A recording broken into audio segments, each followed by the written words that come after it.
अपंग नहीं हो, आप दिव्यांग हो।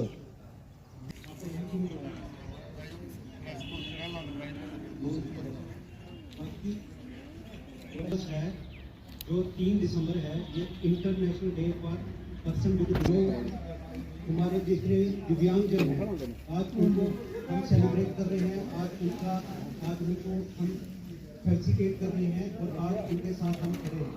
आज ये उनका दिवस है। अच्छा दिन मनाने का जो मकसद है वो ये है कि जो हमारे दिव्यांग भाईजन हैं, बहनें हैं, आप हमारे समाज का अभिन्न अंग हो। You are the integral part of our. काम कर सकते हो। आपने देखा होगा हमारी जम्मू कश्मीर की बेटी शीतल, वो पैरालंपिक्स में गोल्ड मेडल लेके आई जिसके दोनों हाथ नहीं थे। ऐसे बहुत सारी हमारे पास एग्जांपल्स हैं। चाहे जेवलिन थ्रो में हमारा गोल्ड आया हो देश में, इसमें पैरालंपिक्स में, ऐसे बहुत सारी मिसालें हैं जिसमें हमारे जो दिव्यांग भाईजन हैं या बहनें हैं उन्होंने बढ़ चढ़ कर देश का नाम रोशन किया है।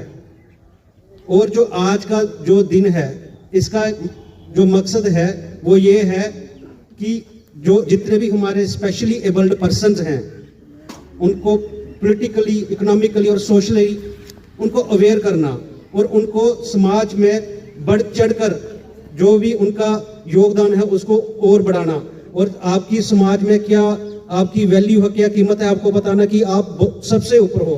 आप हैं, आपका जो हक और हुकूक है उसके बारे में आपको अवगत कराना कि आपके क्या क्या अधिकार इस्तेमाल कर सकते हो। यही आज के दिन का मकसद है। तो मैं ज्यादा ना बोलते हुए थैंक यू।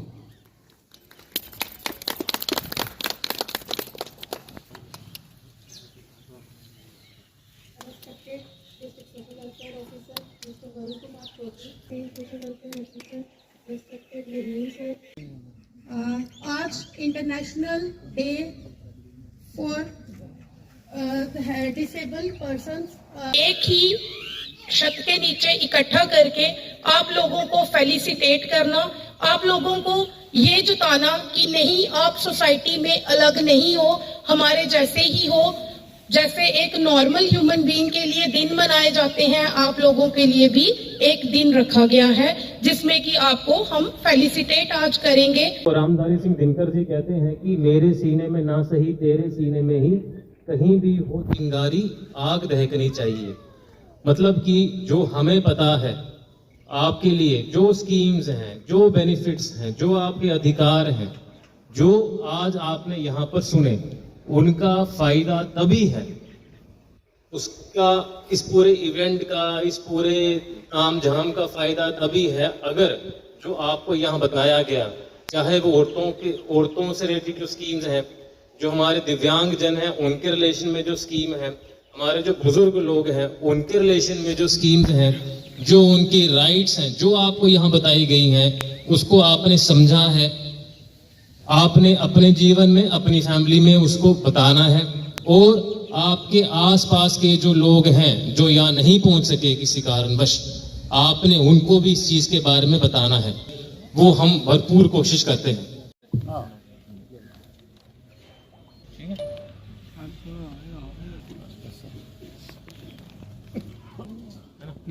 इनको दो यार बच्चों। आगे भी आ ना पीछे। ठीक है चलो।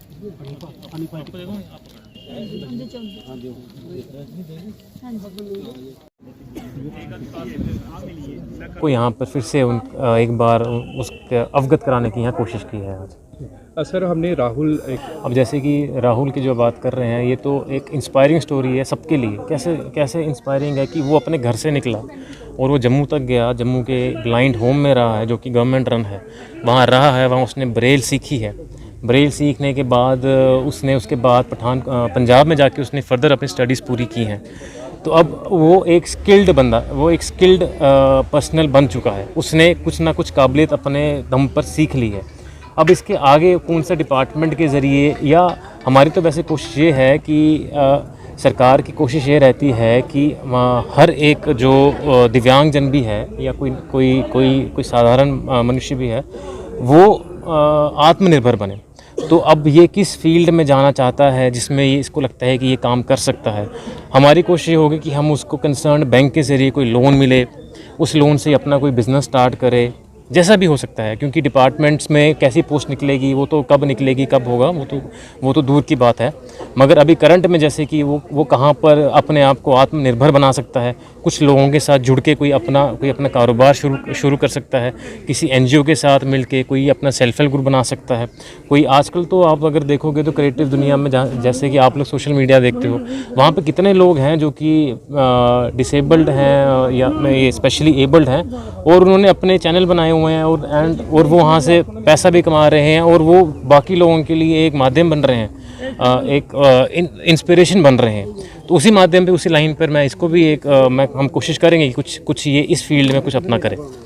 तो जिला कठुआ के अंदर कोई स्कूल वगैरह खोलने की जो तैयारी चल रही है, हाँ, तो उस चीज़ को लेकर वो हम एनजीओ के साथ बात कर रहे हैं कि वो यहाँ पर आके हम कोई बिल्डिंग आइडेंटिफाई करेंगे तो वो एनजीओ के पास जो है वो स्किल्ड लोग होते हैं, स्किल प्रोफेशनल होते हैं कि जो उनको ऐसे बच्चों को क्या क्या लाइफ स्किल चाहिए उनके बारे में उनके बारे में उनको सिखाएंगे। तो यही हमारी कोशिश है कि वो जल्द से जल्द यहाँ पर आए तो हम यहाँ पे स्कूल एक उनके लिए चला सकें। तभी तो आप आए हैं यहाँ पे और आपने जैसे आज वो आपसे मिला है, इस इवेंट के माध्यम से मिला है। अब आप ही के माध्यम से ये बात जो है बाहर तक जाएगी, बाकी लोगों को पता चलेगा। यू आर द मीन्स, आपके ज़रिए ही बाकी कठुआ के लोगों को पता चलेगा कि कैसे हम भी अपने बच्चे को, क्योंकि इसमें जो मेन रोल है वो उनके पेरेंट्स का रहता है। क्योंकि क्या होता है कि यहाँ पर जैसे मैं कभी किसी से बात भी करता हूँ तो वो पेरेंट्स कई बार विलिंग नहीं होते हैं, वो घबराते हैं कि हम बच्चे को बाहर कहाँ भेजेंगे। मगर जैसे कि ये एक उदाहरण है हमारे सामने, जो बाहर गया है, सीख के आया है, ब्लाइंड 80% ब्लाइंड होना बहुत बड़ी बात है। हम शायद सोच भी नहीं सकते कि कितनी डिफ़िकल्टी होती होगी, लेकिन उसके बावजूद वो आज यहाँ पे अकेला आया है, खुद बैठा है, देख रहा है और आगे के सपने ले रहा है कि मैं क्या क्या कर सकता हूँ।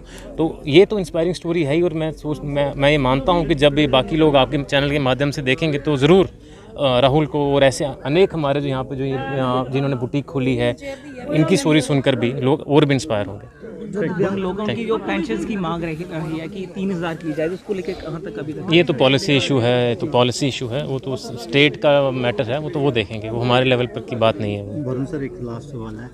2011 के अंदर एक कैबिनेट ने डिसीजन लिया था, अप्रूव किया था कि डिस्ट्रिक्ट रिहेबिलिटेशन सेंटर बनाया जाएगा डिसेबिलिटी। ठीक, उसका स्टेटस क्या है? हाँ, उसका स्टेटस ये है कि हमारी जो कमिश्नर सेक्रेटरी मैम है, उन्होंने तो इसमें बहुत बढ़ चढ़ के वो इसमें काम कर रही हैं। उन्होंने हमें डायरेक्ट इंस्ट्रक्शंस दी थी कि हमने ये सेंटर जो बनाना है थ्रू एनजीओ बनाना है।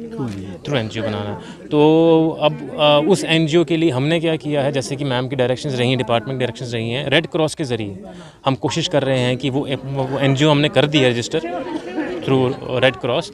अब उसके बाद वो सेंटर का इशू रहता है, सेंटर ने फंड्स रिलीज़ करने हैं, उसके बाद वो एक्टिवेट होगा और मैं उम्मीद करता हूँ कि आने वाले कुछ ही महीनों में शायद हम उसको ग्राउंड पे एक्टिवेट होता हुआ देखेंगे। अच्छा राहुल भाई, ये बताएं आप कहाँ पे रहते हैं और कितना % आप देख पाते हैं और कहाँ से सुना है आप पढ़े लिखे हैं, और क्या दिक्कत देखते हैं आज के दौर में, कितनी परेशानी और क्या होना चाहिए लाइफ में जीने के लिए? सर, मेरा नाम राहुल कुमार, मैं district Kathua parliament ward number 12 में रहता हूँ।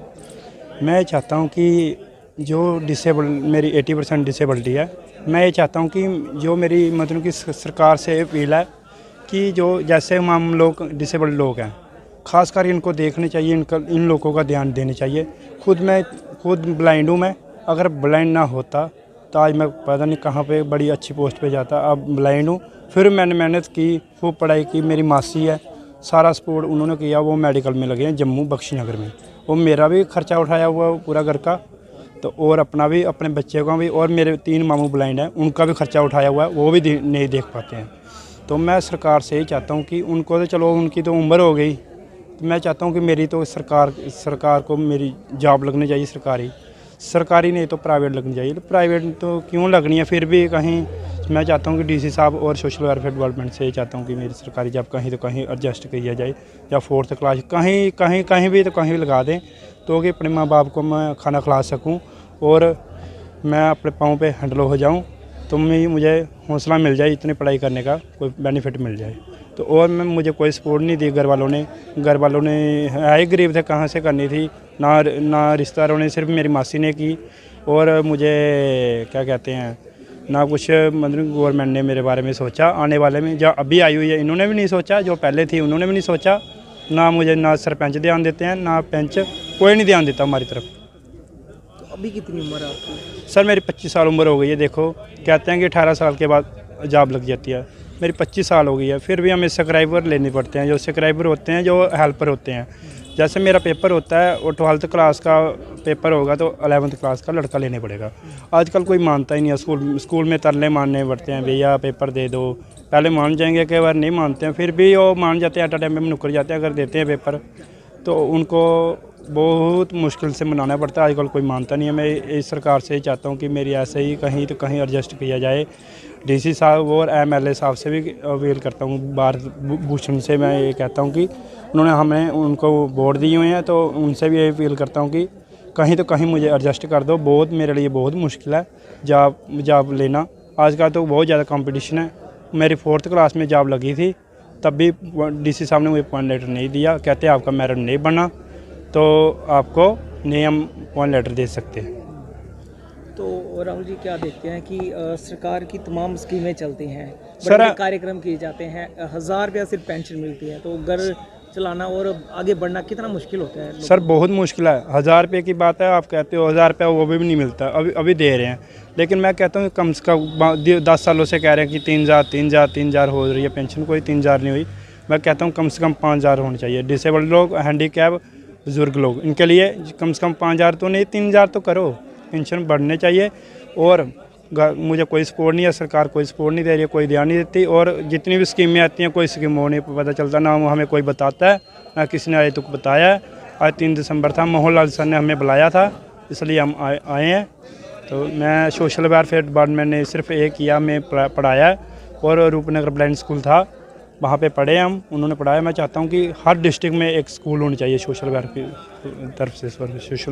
की तरफ से, इतना चाहता हूँ। और पूछोगे सर मैं बता दूँगा। जी बताओ, इस तरह की जो कार्यक्रम किए जाते हैं, कितना अपने आप को ठगा और शोषण फील करते हैं कि कंबल दे के जो भेज दिया जाता है और उसके अलावा कुछ भी फर्स्ट पैरेंट जैसे अब हो रहे थे, ज़्यादा ध्यान देने की ज़रूरत है ऐसे लोगों पे? सिर्फ मैं कहता हूँ कि ज़्यादा नहीं कहूँगा कुछ भी, मतलब ये तो फिर 3 दिसंबर है, मतलब कि कुछ तो कुछ करना ही पड़ता है अपने नंबर बनाने के लिए। सोचना चाहिए ज़्यादा, है ना? ज़्यादा सोचना चाहिए। जो गरीब लोग हैं सभी को, तो जितने डिसेबल्ड लोग हैं बारी बारी से सोचना चाहिए।